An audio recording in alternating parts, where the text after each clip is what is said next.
Hey everybody, Marcin here, and today I wanted to talk about the Nintendo Music app because I had made a video previously about how it's kind of annoying that Nintendo and their music, it's just not on streaming services, whereas Sega Music and Sonic Music and stuff like that, you can find it on Spotify, you can find it on Apple Music, and it's really nice. And Nintendo not having their stuff on those platforms, I find that there just ends up being versions, like cover versions of it, where someone else is making money and not Nintendo. So I've just felt that they should just put it on those services.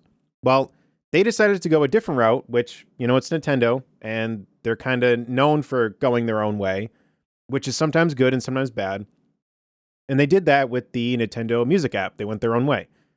So, for starters, I'll say that I think it's really cool that this service comes free if you have the Nintendo Switch Online service. I still find it a little weird how the Nintendo Switch Online service works because I would argue that people just get the service if they want to play online. I don't think any of these other things that they add is getting people to be like, you know what? Now I'm going to get it. Like, I would be really shocked if somebody got the online service for the music and never played a game online. And the same thing with the classic games. It'd be really interesting to see if somebody just got the classic games and never played anything online. But regardless of that, because we're probably going to go back to that later, that's why I wanted to bring it up. The app itself, I will say, I love it. It's actually way better than I would have thought. Like, if somebody had said, like, Nintendo, what if Nintendo made their own music thing? I would have assumed it'd be very bare bones, very, like, type the game you want to look up, or, like, look at a list of games, that's it. But this thing I've seen people compare it to YouTube Music, but I use Apple Music. So for me, I found similarities to Apple Music and I was impressed. There's ways to look at just certain characters. You can look at different types of moods that you might be in and on what you might want to listen to. And one thing that's really interesting is that there's like an extend option for some of the songs where if you're listening to something like say you're listening to Aquatic Ambience and it's like, man, I just want to listen to this for a while. You can go down to the bottom, hit extend, and change it to be a different length. And I know some could say, like, well, why don't you just put it on repeat, or why don't you just cue it up multiple times? It's kind of neat that you can just extend it, because, I mean, game music in general is made to just loop. So it's kind of cool that you can just extend it that way. So overall, with the app, I am definitely impressed. It's way more than I thought Nintendo would do. I really thought if Nintendo made their own thing, it'd be like very bare bones. Not to say that Nintendo's not capable of doing something that's not bare bones. I just felt like they wouldn't take it to where they did. So at least for this avenue, for the music. So I am impressed, and I do like the app.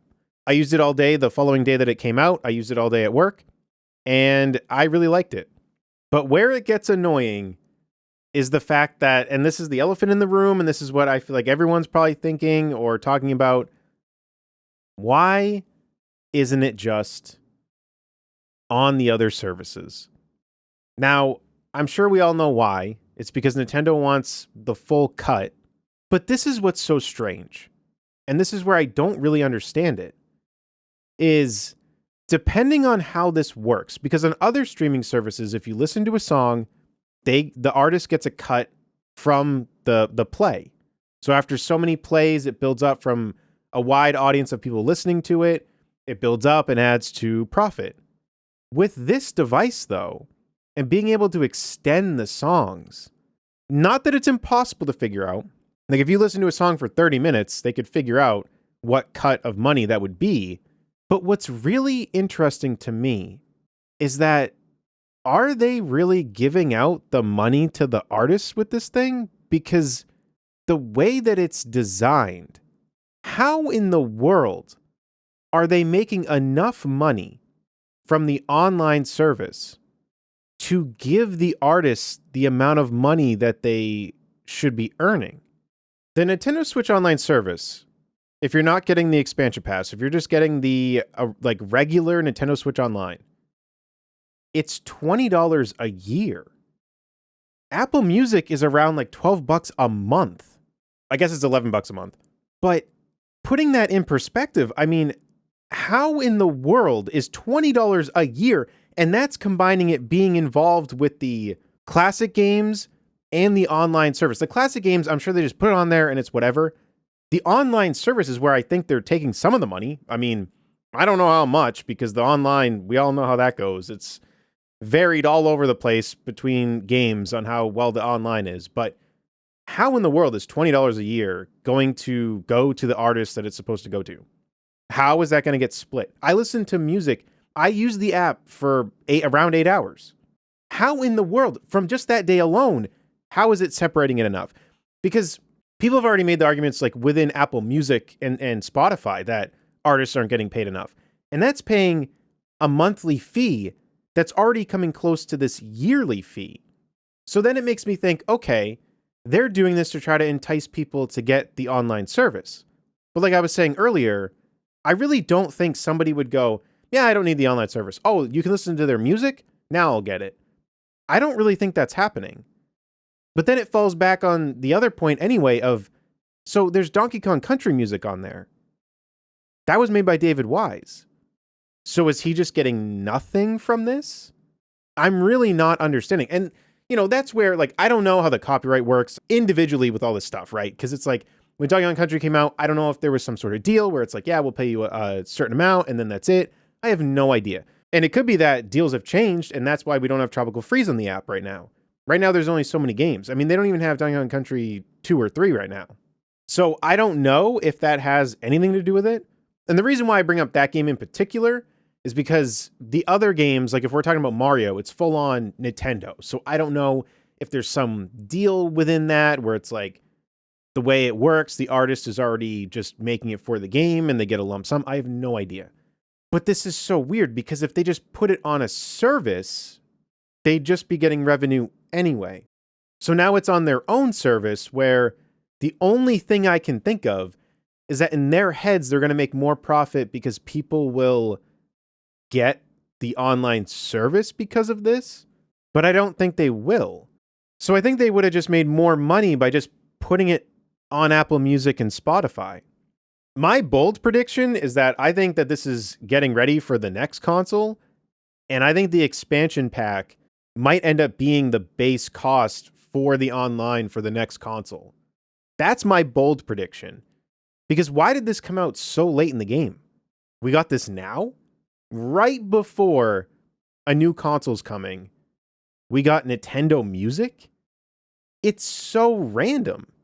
And you don't need the expansion pack to get it. So the expansion pack, just in case if anyone doesn't know, there's an added, like a more expensive version of Nintendo Online where you get like N64 games, you get something else, I don't remember right now, and then, at least I believe so, and then you also get some of the DLCs for free, like Mario Kart 8 DLC, Animal Crossing DLC, you get it for free. And that one's $50 a year. I have a feeling that that's going to be the base price, and it's going to come with everything that they've offered between the standard and the expansion pack. I think that's going to become the standard price, is you have to pay $50 a year. That's my bold prediction. Because I don't understand why this would have came out so late in the game. So overall, like, Nintendo Music is cool, but then also, I didn't even get into this. I don't think this is this big of a deal because I don't think if I'm listening to Megadeth, I'm like, man, I really wish I could have Mario music mixed in or Donkey Kong music mixed in. But it is kind of annoying that I have to go to a separate app to listen to strictly Nintendo music. It's not the end of the world. It's just the fact that I use Apple Music. I kind of like to stay within Apple Music, but I do figure that Nintendo Music is so different from what I normally listen to that it's not that big of a deal.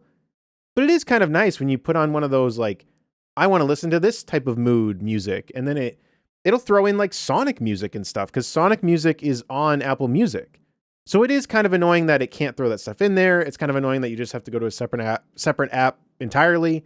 Not the end of the world, but again, all of this falls back to everything that I said. I don't really get how it's more worth it for them to make their own app. I'm not understanding how they're making more money by doing this. And then if you want to make the argument that it has nothing to do with money, why are they even doing this at all? Because I think most people will just say that this is just more inconvenient. They'd rather just use Spotify or Apple Music.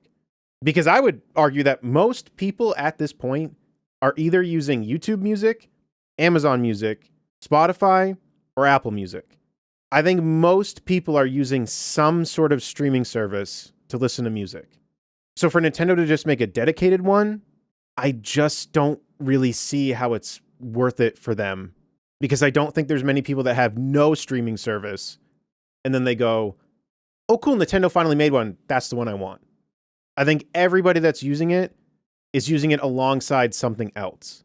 So that's my long-winded take on the new Nintendo Music. I think it's cool, but I just don't really think they needed to go this route. And I don't really see how it's benefiting them over just putting it on other platforms. But let me know what you think about all this in the comments down below, and take care.